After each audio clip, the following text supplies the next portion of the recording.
Yeah, I hear you. I get it.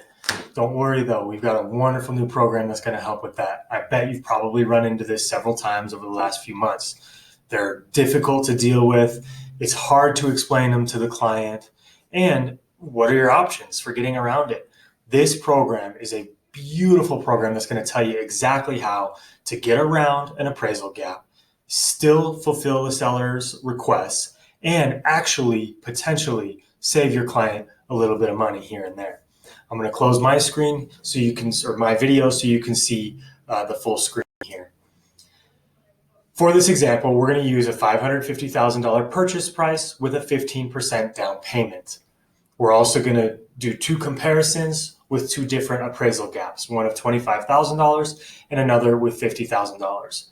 To combat the appraisal gap, we're going to adjust our down payments so that we can still pay the $550, but give a portion of that money basically directly to the seller rather than using it as a down payment on the loan. So here we go. Rates, closing costs, everything else are going to remain the same across the board. $550K purchase price, 3.125% interest, monthly payment of about $2,400. Pretty standard. However, we get a $25,000 appraisal gap. We are going to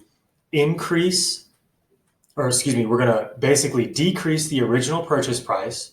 We're going to put 10% down instead of 15%, but we're going to give the seller that $25,000 difference between the original purchase price and our new contracted purchase price. So they're still going to get their full ask price.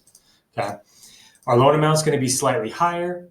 You got 3.125% again still. However, when it all breaks down, with the mortgage insurance, your monthly payment is actually about $30 less than it would be if you were to put the full 15% down. So they're going to save about $33 a month. They're still going to get their home. Their cash to close, is actually almost $3,000 less than what it would be under the traditional purchase.